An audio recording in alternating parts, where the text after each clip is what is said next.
Hey guys, இன்னைக்கு நான் இந்த வீடியோவில் பார்க்க போகிறது என்னென்னா, இந்தியான்னு சொல்லப்படுற நாடு ரொம்ப பெரிய நாடு, நம்ம எல்லாருக்குமே தெரியும்.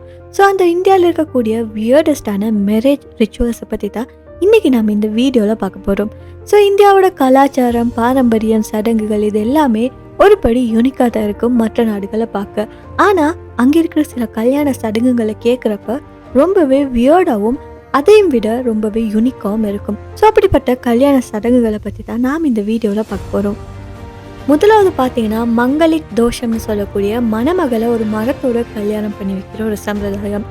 இந்தியாவில் பார்த்தீங்கன்னா, குறிப்பாக இந்தியாவில் இருக்கக்கூடிய வட மாநிலங்களில் ஜாதகத்தில் மங்களிக் தோஷம்னு சொல்லி ஒரு விஷயம் வரும்.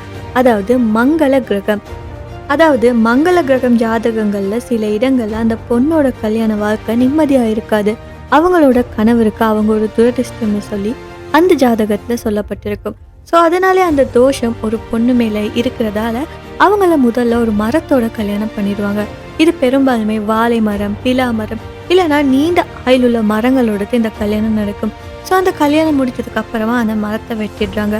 இது ஒரு சின்னம் போல இருக்கும். அந்த பொண்ணோட தோஷம் இப்போ அந்த மரத்தோட போயிடுச்சுன்னு சொல்லி சில ஊர்களில் இதே மாதிரி நாயோட இல்லைனா கல்லோட கூட கல்யாணம் நடக்கும். இதுக்கு காரணம் என்னன்னா, அந்த பொண்ணோட வாழ்க்கையில இருந்த தீய பலன் எல்லாம் அந்த உயிரோடே முடிஞ்சு விட்டுருச்சுன்றதுக்காகத்தான் இப்படிப்பட்ட சடங்குகள் எல்லாம் செய்கிறாங்க. அதுக்கப்புறமா மரணத்துக்கு அப்புறமா நடக்கிற கல்யாணம். ஸோ இந்த சடங்கு கேட்கறதுக்கே கொஞ்சம் அதிர்ச்சியாக இருக்கும். ஆனாலுமே சில மாநிலங்களில் மணமகன் இல்லைனா மணமகள் கல்யாணத்துக்கு முன்னாடியே திடீர்னு உயிரிழந்துட்டாங்கன்னா அந்த இருவருக்கும் உள்ள அந்த உறவை முடிக்காம இருக்கணும்னு சொல்லி அவங்க நம்புறாங்க. ஸோ அதனாலே இருவருக்குமே மரணத்துக்கு அப்புறமாவும் திருமணத்தை நடத்துறாங்க. ஸோ அந்த கல்யாணத்தில் பார்த்தீங்கன்னா ஒருவர் உயிரோடு இருப்பாங்க, இன்னொருத்தர் பார்த்தீங்கன்னா உயிரோடு இருக்க மாட்டாங்க. ஸோ அந்த உயிரோடு இருக்கிறவர் என்ன செய்வார்னா, மணமாலை, பூ மாலை, மங்கள் சூத்திரம் இது போன்ற சின்னங்கள் எல்லாம் அந்த இறந்தவரோட உருவப்படத்துக்கு முன்னால் வைப்பாங்க. அதுக்கப்புறமா கல்யாணத்தில் நடக்கிற மாதிரியே குடும்பத்தினர் அந்த சடங்குகள் எல்லாம் முடிப்பாங்க. ஸோ இதுக்கான காரணம் என்னன்னா, இந்த இருவரும் ஒருத்தர் விரும்பினாங்க, ஆனால் கல்யாணம் நடக்காம பிரிஞ்சிட்டாங்க. அந்த பாசத்தை நிறைவு செய்யறதுக்கான ஒரு வழியாத்தான் இந்த திருமணத்தை அவங்க பார்க்குறாங்க. நெக்ஸ்ட் பார்த்தீங்கன்னா, நாயோட நடக்கிற கல்யாணம். இந்தியாவில் சில கிராமங்கள்லையும் பழங்குடி பகுதிகள்லையும் ஒரு வித்தியாசமான நம்பிக்கை இருக்குது. அது என்னன்னா, ஒரு பொண்ணு பிறக்கிறப்ப அவளோட ஜாதகத்தில் சில அதிர்ஷ்டமில்லாத குறிகள் இருந்துச்சுன்னா அந்த ஊரில் உள்ளவங்க பேயோட கெட்ட சின்னம்னு சொல்கிறாங்க. ஸோ அந்த குறியை போக்கணும்னா அவங்க ஒரு சடங்காக அந்த பொண்ணை ஒரு நாயோட கல்யாணம் பண்ண வைப்பாங்க. ஸோ இது கேட்குறதுக்கே கொஞ்சம் வியப்பாக இருக்கும். ஆனால் அதுக்குள்ளேயும் அவங்களுக்குள்ள ஒரு ரீசன் இருக்குது. அவங்க என்ன நம்புகிறாங்கன்னா, அந்த நாயோட கல்யாணம் நடத்துறதால அந்த பொண்ணோட வாழ்க்கையிலிருந்த நெகட்டிவ் சக்தி, கெட்ட ஆவி, கர்மா இதெல்லாம் அந்த நாய்க்கு போயிட்டுன்னு சொல்லி அதுக்கப்புறமா தான் அவங்க இன்னொருத்தர திருமணம் முடிக்க முடியும்னு சொல்லி அவங்க நம்புகிறாங்க. ஸோ அந்த நாய் அவங்களோட தீய பலனை எடுத்துடுச்சுன்னு சொல்லி அவங்க நம்புகிறாங்க. அடுத்து வானத்தோட நடக்கிற கல்யாணம். இது இன்னுமே ரொம்ப வித்தியாசமான ஒரு ரிச்சுவலாக இருக்கும். இந்த மாதிரி சடங்கு பார்த்தீங்கன்னா நார்த் ஈஸ்ட் இந்தியாவில் சில பழைய பழங்குடி பகுதிகளில் தான் நடக்குது.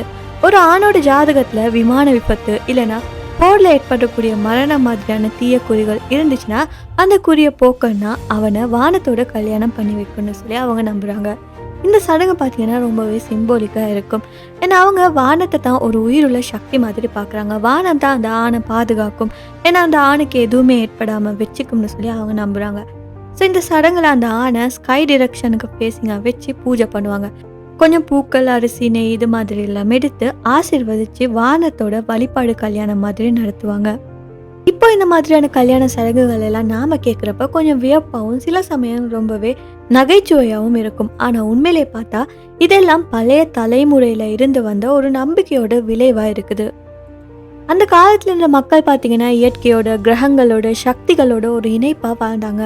அப்போது அப்படி ஒரு நம்பிக்கையால் தான் இந்த சடங்குகள் எல்லாம் உருவாகிச்சு. அதுக்கப்புறமா இந்த மரபு ஆகி தலைமுறையாக இன்னைக்கு வர காட்டியுமே சில ஊர்களில் நடந்துக்கிட்டு தான் இருக்குது.